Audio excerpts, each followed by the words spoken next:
Good morning અને welcome back. તો હું છું સચિન રાવલ અને આપણે સૌ ફરીથી ભણી રહ્યા છે કોમ્પ્યુટરનો લેક્ચરમાં, રાઈટ? તો ગયા લેક્ચર જે આપણો ગયો એના અંદર આપણે લોકો શું જોયું હતું? ચેપ્ટર નંબર 6 જેના અંદર આપણે અલગ અલગ વસ્તુ જોઈ હતી, સોર્ટિંગ જોયું હતું, ડેટાનું, રાઈટ? એટલે આપણે ઇન શોર્ટ ભણીએ છીએ હમણાં એક્સેલ. અને એક્સેલના અંદર આપણે બે ચેપ્ટર પતાવી લીધા, ચેપ્ટર નંબર 5 અને ચેપ્ટર નંબર 6. જેના અમે પહેલા કીધું જ્યારે આપણે એક્સેલ સ્ટાર્ટ કર્યું એટલે કે ભાઈ આ એવી વસ્તુ છે જે બહુ ઈઝી છે, જે આપણને ફટાકથી આવડી જશે. આપણા જોડે બીજા બે મોડ્યુલ છે જેમ કે HTML અને C લેંગ્વેજ છે, એના કમ્પેરિઝનમાં એક્સેલ આપણા માટે એટલું ડિફિકલ્ટ હોતું નથી અને એક્સેલ આપણને એટલું ટફ નથી પડતું, એટલે આપણા માટે એક્સેલ બહુ ઈઝી છે. તો આપણે એના અંદર સ્ટાર્ટઅપ એવી રીતે કર્યું. પહેલું ચેપ્ટર જે હતું એક જ લેક્ચરમાં પતાવી દીધું. 6 નંબરનું ચેપ્ટર હતું, એના અંદર અમુક વસ્તુ એવી હતી જે તમારા માટે નવી હતી, તમને શીખવા માટે નવી હતી. અમુક વસ્તુ તમે કરી હતી પણ તમને એનું નામ નથી ખબર, રાઈટ? તો એવી અમુક ઘણી બધી વસ્તુ હતી જે વસ્તુના કારણે શું આપણે એ વસ્તુ આપણે ડિટેલ્સના અંદર જોઈ. હવે આપણે પહોંચી ગયા છે ચેપ્ટર 7 પર, બરાબર? તમારી બુકનું પેજ નંબર 127 માં, જ્યાં હવે આપણે શીખવાનું છે ફંક્શન્સ, જે આપણે એક્સેલ ના અંદર આવે છે એ, બરાબર? હવે ફંક્શન શીખ્યા પહેલા આપણે એ જોઈએ કે ભાઈ ફંક્શનનો મતલબ શું છે અને ફંક્શન્સ ક્યાં યુઝ થાય છે. એક્ચ્યુઅલી એક્સેલ જે છે એ ખાલી અને ખાલી પોતાના ફંક્શન્સ માટે જ ફેમસ છે કે ભાઈ એક્સેલ શેના માટે યુઝ થાય? તેના ફંક્શન માટે. જે આપણે બુકના અંદર હમણાં છે એ ખાલી બહુ જ સ્મોલ પાર્ટ છે, બાકી એક્સેલના અંદર બહુ જ વાઇડર એરિયા, મતલબ કે બહુ મોટી રીતે એક્સેલ અંદર અલગ અલગ ફંક્શન યુઝ થાય છે. જેમ કે સપોઝ તમારા ઘરે કોઈ જોબ કરતું હોય, મોટું હોય, મમ્મી છે, પપ્પા છે, ભાઈ બહેન કોઈ પણ જોબ કરતું હોય, તો એમને અગર ખબર હશે તો એક્સેલના અંદર પોતાનો જે ડેટા છે મેન્ટેન રાખે. આપણે કોઈ પણ જગ્યાએ તમે જશો તો સૌથી પહેલા તમને કોઈ વસ્તુ પૂછે કે ડેટા મેન્ટેન કરવા માટે, તો માઇન્ડમાં એક જ વસ્તુ આવશે, પહેલા એક્સેલ, બાકી બધી વસ્તુ પછી આવશે. કેમ? કારણ કે એક્સેલના અંદર ડેટા એટલી રીતે ઈઝીલી મેનેજ થઈ જાય છે. જેમ કે આપણે ગયા લેક્ચરમાં જોયું, આપણે સોર્ટિંગ ને ફોર્મ આપણે છે તો સોર્ટિંગ કેટલું ફટાકી થઈ ગયું કે આપણે કોઈ બી નંબરને સોર્ટ કરી શકીએ, ફિલ્ટર આપણે કરી શકીએ, બરાબર? એવી જ રીતે જે ફંક્શન છે એ બહુ જ બધા ફંક્શન છે. અગર તમે ડેપ્થમાં શીખવા માંગતા હો તો. બાકી આપણે જે ફંક્શનનો યુઝ કરવાનો છે એ બહુ સ્મોલ પાર્ટમાં છે, પણ ફંક્શન બહુ જ કામમાં આવશે. હમણાં નહીં, તમને આગળ જઈને પણ એ વસ્તુ કામમાં આવશે. હવે કોઈ વિચારે કે ભાઈ હું તો 10મા ધોરણમાં છું, મારે કોમ્પ્યુટર ફિલ્ડમાં નથી જવું, હું બીજી કોઈ ફિલ્ડમાં જઈશ, સાયન્સ કરીશ કે એક્સેટ્રા, તો પણ તમે કોઈ પણ જગ્યાએ જશો તો લાસ્ટમાં તમને HTML અને C લેંગ્વેજ તો નહીં આવે, પણ તમને આગળ એક્સેલ તો આવવાનું જ છે અને એક્સેલના અંદરના ફોર્મ્યુલા તમને હમણાંની આ જીવન કામમાં આવશે. અગર તમે એક્સેલના ફોર્મ્યુલા હમણાં શીખી લેશો તો મારે એવું સજેશન છે કે આ જે ચેપ્ટર ભણો એના અંદર ધ્યાનથી ભણજો, જેના કારણે શું કે આ જે ફોર્મ્યુલા છે તમને યાદ રહી જાય, અને યાદ રહી જાય તો તમે આગળ જ્યારે પણ તમને તમારી લાઈફમાં આગળ કંઈ બી કામ આવે કે એક્સેલનું કંઈ પણ કામ આવે, તમને કોઈને હેલ્પ કરવી હોય તો તમે ફટાક થઈને હેલ્પ કરી શકો. કન્ફ્યુઝ હોય તો તમે એને એક્સેલના રૂપથી મદદ કરીને તમે એને જે પણ કામ છે તમે નીકાળી શકો. એવી રીતે આપણે શીખવાનું છે કે કોઈ એવું હોય જેને ના ખબર હોય કે ભાઈ ટોટલ કરવું છે તો બિચારો કેલ્ક્યુલેટરમાં ટોટલ કરતા તમે સજેશન કરી શકો ભાઈ એક્સેલમાં ટોટલ કર, 2 સેકન્ડમાં ટોટલ થઈ જાય. જેમ તમને ખબર પડે કે એક્સેલમાં પણ ટોટલ કરવું છે તો આપણે રેન્જ સિલેક્ટ કરવાની, નંબર લખીને ઓટોમેટિક ટોટલ સીધું આપણા જોડે આવી જાય. તો એવી રીતે તમે કોઈને સજેશન કરી શકો, તમને કોઈને હેલ્પ કરી શકો. એટલે એ રીતે આપણે ભણવાનું કે આપણને એમાં મદદ બીજાને પણ આપણે કરી શકીએ, બરાબર? બાકી ફંક્શન્સનો જે છે એ સૌથી વધારે યુઝ છે, એના કારણે જ એક્સેલ ફેમસ છે અને એના કારણે જ આપણે મોસ્ટ ઓફ બધા એક્સેલ શીખતા હોય છે કે ફંક્શન્સ આવડી જાય તો એમનું જે કામ છે 100% માંથી 10% પર આવી જાય અને બધું કામ ઈઝીલી ઓટોમેટિકલી થઈ જાય, રાઈટ? તો હવે આપણે એના અંદર જ આગળ વધીને કન્ટિન્યુ કરીએ કે functions in Calc. Page number કોઈ ઓપન ના કર્યું હોય તો પેજ નંબર 127 છે, ઓપન કરી લો પેજ નંબર 127 માં. અને એના અંદર સૌથી પહેલા જે ઓપ્શન આપેલું છે કે સમ, મતલબ આપણે જે ગયા લેક્ચરમાં જોયું એનું એક્ઝામ્પલ આપેલું છે. પહેલું ફંક્શન છે સમ, જે આપણે ઓલરેડી શીખી ચૂક્યા છે, પણ એના અંદર આપણે અલગ અલગ રીતે શીખીએ છીએ એ જોવાનું છે. તો જુઓ તમે ઇક્વલ ટુ કરેલું છે, સમ કરેલું છે. હવે સમ ના અંદર આપણે પહેલા લખ્યું છે a1 થી લઈને a10, બરાબર? मतलब કે A1 થી A10 તમે રેન્જ સિલેક્ટ કરીને ત્યાં એનું ટોટલ કરી શકો। હવે આપણે એવું જોવાનું છે કે પહેલું જે ફંક્શન છે સમ એને આપણે કઈ રીતે યુઝ કરી શકીએ। તો પહેલું છે એના અંદર લખ્યું છે કે ભાઈ તમે A થી A10 સુધી એને સિલેક્ટ કરી શકો, બરાબર। તો પ્રેક્ટિકલ રીતે હું તમને બતાવી દઉં તો એ શું કહેવા માંગે છે, એ એવું કહેવા માંગે છે બુકના અંદર કે તમે અહીંયા એક્સેલ ઓપન છે તો A1 થી A10 ના અંદર જેટલી પણ વેલ્યુ છે તમે આ સિલેક્ટ કરીને ટોટલ કરી શકો, જે આપણે ઓલરેડી કરીએ છીએ। હમણાં આપણે એક એક્ઝામ્પલ પણ જોઈ લઈએ જોડે જોડે કે ભાઈ કઈ રીતે કરી શકાય। તો સપોઝ હું અહીંયા વેલ્યુ લખું છું અલગ અલગ,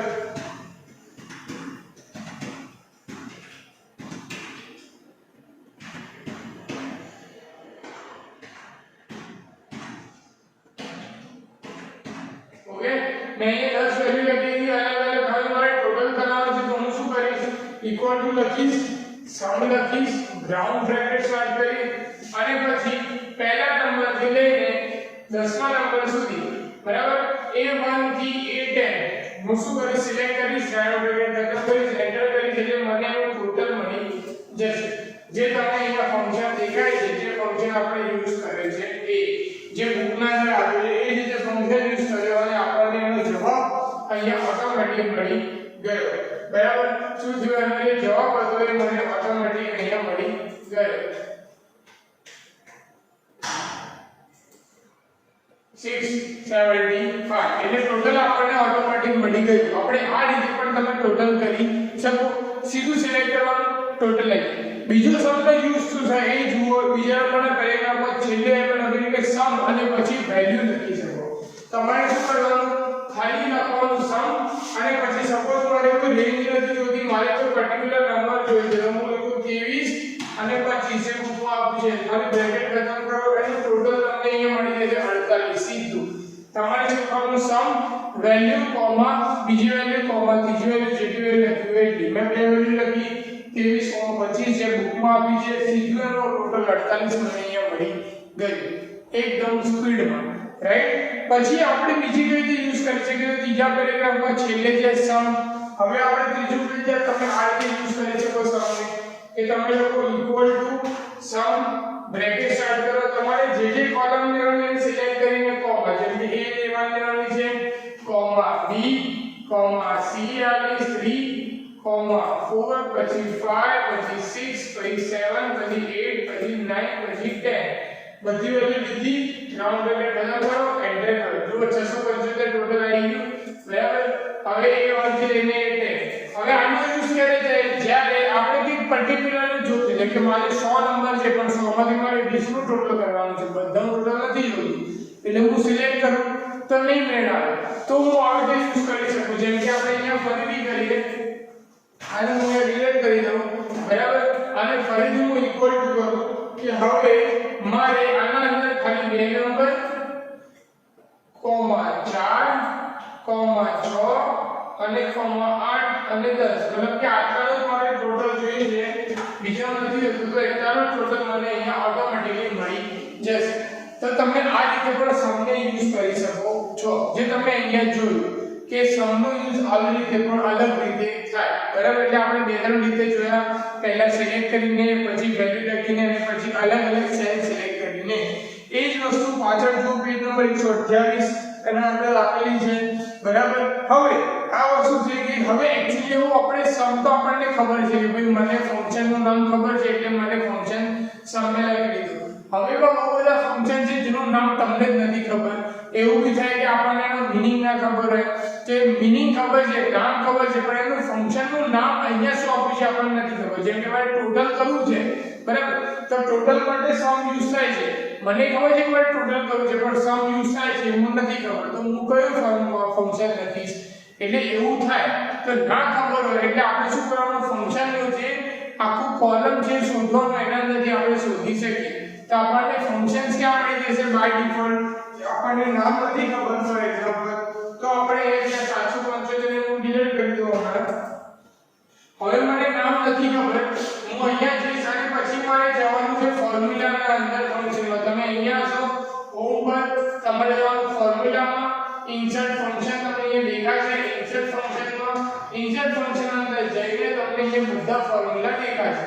તમારે શું કરવાનું દેખાય તમને બધા ફોર્મ્યુલા આવે તમને અહીંયા જેટલા પણ ફોર્મ્યુલા આપેલા છે એના દરેક ફોર્મ્યુલા તમને અહીંયા મળી જશે બધા ફોર્મ્યુલા આવી ગયા સીધા હવે એમાં જે આપણને જે ફોર્મ્યુલા શોધવાનું છે અને બધા ફોર્મ્યુલાનું અહીંયા નીચે ડિસ્ક્રિપ્શન પણ આપેલું હોય કે ભાઈ કયા ફોર્મ્યુલા શું કામ કરે છે હવે મારે સમ શોધવાનું છે તો હું s ઉપર જઈશ s ઉપર સર્ચ કરી તો એમાંની પેલા સર્ચ પછી હું ધીરે ધીરે નીચે જઈશ એટલે મને સમ કરીને જે ફંક્શન છે એ મને મળી જશે હવે હું અહીં સમ ઉપર જઈશ ઓકે આ છે સમ શું કરે છે અહીંયા મેં ક્લિક કર્યું add all the numbers in the range of cell શું કરે છે જેટલા પણ નંબર છે એ બધાનું ટોટલ કરે છે એડ કરે છે એડ નો મતલબ શું છે કે ભાઈ એડિશન કરે છે રાઈટ તો હું સમ ઉપર જઈશ પછી હું ઓકે કરી દઈશ જેવું હું ઓકે કરી દઈશ મને અહીંયા પૂછશે કે ભાઈ તમારે કઈ રેન્જથી કયા રેન્જ તો અહીંયા 1 થી લઈને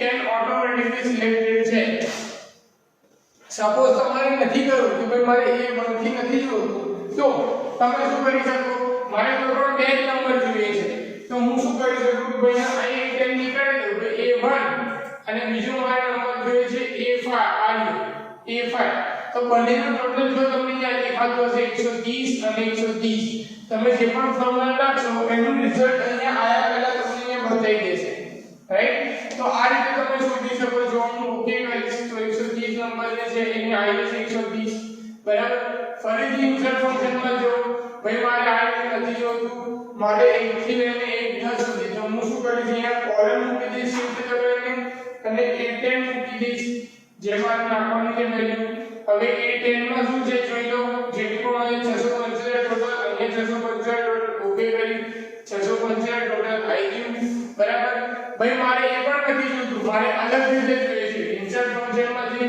a1 થી નથી જોતું મારે a3 થી જોઈએ છે હું a3 લખીશ મને નંબર બતાવે છે કે a3 થી a10 માં શું છે ટોટલ બતાવે છે 571 ઓકે કરી મને અહીંયા ટોટલ મળી જશે મારે જેવી રીતે મોડિફાઈડ કરીને મારે જે વસ્તુ જોઈએ છે એ વસ્તુ હું ઈઝીલી ક્યાંથી મોડિફાઈડ કરીને એડિશન જે પણ છે હું કરી શકું બરાબર આ થઈ ગઈ સમની વાત મતલબ કે જે સમ છે એની વાત થઈ ગઈ બરાબર હવે સપોઝ તમારે આ લખવું હોય તો તમે લખી શકો 1 મિનિટ માટે ઉપર એલો ગયા કે તમે આ રીતે પણ સિલેક્ટ કરી શકો છો રાઈટ આ રીતે તમને મળી જશે તમારે ફોટો પાડવો હોય કે કઈ ઇન્સર્ટ ફંક્શનમાં જઈને આ રીતે તમે સમનો ફંક્શન યુઝ કરી શકો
તો આપણે આગળ વધીએ બરાબર હવે તમે આવી જાઓ પેજ નંબર 131 માં જ્યાં તમને અલગ અલગ બીજા ફંક્શન આપેલા છે હવે આપણે બીજા ફંક્શનમાં જઈએ હવે આ સમ ની આપણે અલગ અલગ વેરીએશન જોઈ લીધા છે હું સમને આ રીતે યુઝ કરીશ આ રીતે યુઝ કારણ કે કોમન ફંક્શન છે જે બધાને મોડ્સ ઓફ યુઝ પડે એટલે અલગ અલગ આપણે મેથડ જોઈએ હવે એવા ફંક્શન જોઈએ જે આજે તમને નથી ખબર જે તમે યુઝ પણ નથી કર્યા આઠમા નવમા ધોરણમાં તમે હતા ત્યારે તમે એનો યુઝ નહીં કર્યો હોય તો પહેલા 131 પેજ પર આવી જાઓ ત્યાં પહેલું છે કે ભાઈ એબ્સોલ્યુટ વેલ્યુ હવે મારે એબ્સોલ્યુટ વેલ્યુ શોધવાની છે તો એના માટે એબ્સોલ્યુટ વેલ્યુ શોધવા માટે આપણે કયો ફંક્શન યુઝ કરીશું? હું ઇંગ્લિશમાં એટલા માટે નામ કહું છું કારણ કે એના અંદર ઇંગ્લિશમાં જ આપેલું છે તો તમને ખ્યાલ આવે.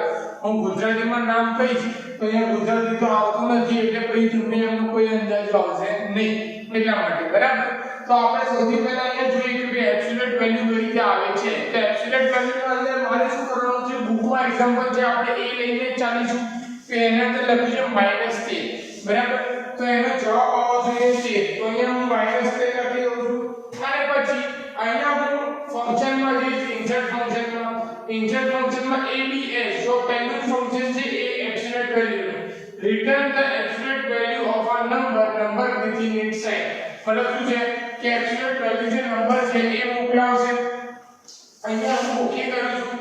જેવું હું ઓકે કરીશ મને પૂછે કે કયો નંબર જોઈએ છે. હું અહીંયા -13 વાળી કોલમ એટલે કે D5 વાળી કોલમ સિલેક્ટ કર્યું. જો મને અહીંયા રિઝલ્ટ દેખાય છે કે 13 જવાબ આવશે, અહીંયા ઓકે કરીશ 13 મને જવાબ મળી ગયો. મેં જે ફંક્શન નાખ્યું ફંક્શન abs છે, બુકમાં પણ તમે જોઈ શકો એમાં 13 આન્સર આવી ગયો. ઓકે, એટલે આ એક કામ થઈ ગયું. બરાબર? એના પછી નીચે છે એક્સપોનેન્ટ ફંક્શન. હવે એક્સપોનેન્ટ ફંક્શન એટલે શું કરશે એ જોઈએ કે જે નંબર લખો ને એક્સપોનેન્ટ નંબર આપણને મળી જાય. હવે આગળ એના અંદર લખ્યું છે 1 તો આપણે આના અંદર પણ 1 જ શોધીશું. હું લખીશ 1 પછી નીચે જઈશ ઇન્સર્ટ ફંક્શનમાં જઈશ. હવે મારે એક્સપોનેન્ટ શોધવાનું છે તો હું અહીંયા e પ્રેસ કરીશ. પહેલા નીચે શોધીશ એક્સપોનેન્ટ માટે જે છે ex p અહીંયા ક્લિક કરીશ. મને અહીંયા મેસેજ આવશે કે return a rise of power by the given number. મતલબ જે નંબર છે એનો જે પાવર છે રાઈઝ થતો હશે એનો નંબર આપણને મળશે એક્સપોનેન્ટના અંદર. ઓકે, હવે એના અંદર આપણે ઓકે કરીએ. આના પછી ઓકે કર્યા બાદ હું અહીંયા સિલેક્ટ કરીશ કયો જોઈએ છે તો 1 નો જોઈએ છે. સિલેક્ટ કરીશ તો તમને જે નંબર છે 2.71 જે નંબર છે બુકના અંદર એ જ અહીંયા વેલ્યુ મળી ગઈ. બુકના અંદર લોંગ નંબર છે આપણે અહીંયા શોર્ટ નંબર છે કારણ કે ડેસિમલ પોઈન્ટ તો તમને ખબર છે એનો એટલો ના હોય એ વેરીએશન થતું જ રહે. 2.71 સેમ ટુ સેમ આન્સર. બરાબર? ઓકે, હવે અહીંયા સપોઝ આપણે બેનિફિટ પણ છે કે અહીંયા 1 ની જગ્યાએ સપોઝ હું અહીંયા 2 કરી દઈશ તો ઓટોમેટિકલી એની વેલ્યુ વધી જશે, મતલબ બદલાઈ જશે. એ 2 નો થઈ. સપોઝ હું અહીંયા 5 કરીશ તો 5 નો થઈ જશે. સપોઝ હું અહીંયા 100 કરીશ તો 100 નો થઈ જશે. રાઈટ? જે વેલ્યુ હું કરીશ એ વેલ્યુનો ઓટોમેટિક કેમ કારણ કે અહીંયા મેં જે ફંક્શન આપેલું છે મતલબ મેં ફંક્શન યુઝ કર્યું છે તો વેલ્યુ હું બદલીશ તો ઓટોમેટિકલી બદલાઈ જશે. પાછળ જતા રહો પેજ નંબર 132 ના અંદર 132 માં જુઓ ત્યાં તમને પહેલું છે ફેક્ટ મતલબ કે ફેક્ટોરિયલ. હવે ફેક્ટોરિયલ તમને ખબર હશે બરાબર કે આપણે ફેક્ટોરિયલ શોધવું હોય તો શું કરવાનું? હવે ફેક્ટોરિયલ માટે ત્યાં બુકમાં અંદર એક્ઝામ્પલ આપણું આપ્યું છે 6 તો હું એ 6 લખીશ. બરાબર? હવે 6 નું ફેક્ટોરિયલ હું શોધીશ તો એના માટે શું લખવાનું છે? ફેક્ટ. તો ઇન્સર્ટ ફંક્શનમાં જઈશ. હવે એની ફેક્ટ શોધીશ, f પર ક્લિક કરીશ. બરાબર? આ રહ્યું ફેક્ટ જેના અંદર આપણે return the factorial of the given number equal to 1 * 2 * 3 મતલબ શું કરે છે? એક્સપ્લેન કર્યું છે. ફેક્ટોરિયલ શું કરે છે? જે નંબરનો એનો ગુણાકાર આગળ કરશે. બરાબર? તો હવે ઓકે કરીશું આના અંદર. ઓકે, હવે કયા નંબરનો ફેક્ટોરિયલ છે? 6 નંબર. તો 6 ઉપર એમ ક્લિક કરીશ. આ d2 માં જે જો 720 આન્સર છે. ઓકે, 720 આન્સર તમારી બુકના અંદર પણ આપેલો છે. હવે સપોઝ તમે વિચારો કે ડાયરેક્ટલી આવું થઈ જાય આપણે એકવાર રીચેક પણ કરી લઈએ કે 6 નો ફેક્ટોરિયલ તો આપણે મેન્યુઅલી ચેક કરીએ. હું એ ઇક્વલ ટુ લગાવું 1 * 2 * 3 * 4 * 5 * 6 બરાબર? આવી રીતે ફેક્ટોરિયલ શોધાય જે તમને ખબર છે તમે આવી રીતે શોધતા હશો કેલ્ક્યુલેટરના અંદર. હવે મેં 1 * 3 * 4 * 5 * 6 કર્યું. હવે 720 તો જે એન્ટર કર્યું જુઓ 720 બંને જવાબ છે, બંને કોમન છે, બંને સેમ જવાબ આવે છે. હવે તમને આઈડિયા આવી ગયો છે કે આપણે જે કરીએ છીએ પરફેક્ટ છે, સાચું છે, એમાં કોઈ ખોટું પડતું નથી. બરાબર? આના અંદર આગળ વધુ 6 ના અંદર સપોઝ હું કોઈ નંબર બદલીશ તો ઓટોમેટિકલી ફેક્ટોરિયલ બદલાઈ જશે. જો જે નંબર લખીએ એનો ફેક્ટોરિયલ ઓટોમેટિકલી બદલાઈ જશે. બરાબર? ઓકે, તો હવે આપણે ફેક્ટોરિયલ પછી નેક્સ્ટ વન છે જે છે ln નંબર. બરાબર? હવે ln નંબર શોધવાનો છે, નેચરલ એલ્ગોરિધમ શોધવાનું છે. તો હવે ln નંબર માટે ln લખવાનું. હવે એના અંદર જે એક્ઝામ્પલ આપ્યું છે ફરીથી એ લઈને ચાલે 8 આપેલું છે 8 ને લઈને ચાલે ઇન્સર્ટ ફંક્શન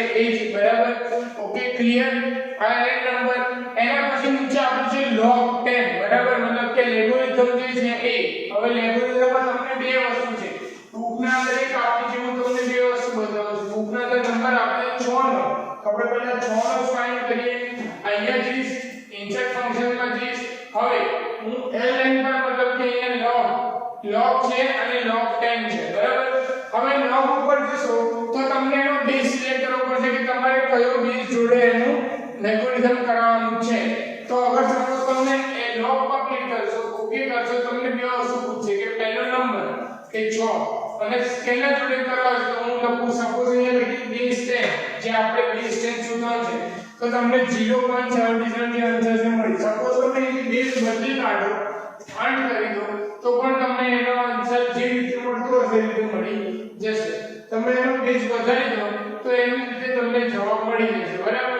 એક ઓકે કરી આપણે 10 કરી દઈએ જે આન્સર છે એ હવે બીજી કઈ રીતે જે બુકના અંદર આપ્યું છે એ જોઈએ મેં 6 નંબર લખ્યો ઇન્સર્ટ ફંક્શનમાં ગયો મારે log 10 શોધવાનું log ની જગ્યાએ તો log ના એક્ઝેક્ટ નીચે log 10 આપેલું છે ઓકે કરી log 10 ઉપર નંબર પૂછશે કયા નંબર log 10 શોધવાનો 6 નંબરનો શોધવાનો છે અહીંયા 6 નંબર સિલેક્ટ કરી ઓકે કરીશ ઓકે જુઓ 0.7781 જે જવાબ છે મળી જશે બરાબર એક log થી તમે બેઝ બદલી શકો અને log 10 તમે ડાયરેક્ટલી log 10 શોધી શકો રાઈટ તો આઈ થિંક જો તમે અહીંયા જે ફોર્મ્યુલા જોયા એ બધા તમને આઈ થિંક ખ્યાલ આવી ગયા હશે બરાબર કે આપણે દરેકના અંદર શું યુઝ કર્યું આપણે અલગ અલગ ફોર્મ્યુલા યુઝ કરીએ એક્સેલ ના અને દરેક ફોર્મ્યુલાના અંદર તમે જોયું જેમ કે સપોઝ પહેલો આપણે ફોર્મ્યુલા જે જોયો સમ એના પછી આપણે જોયો એબ્સોલ્યુટ વેલ્યુ એના પછી તમે અહીંયા એક્સપોનેન્ટ જોયું એના પછી આપણે ફેક્ટોરિયલ જોયું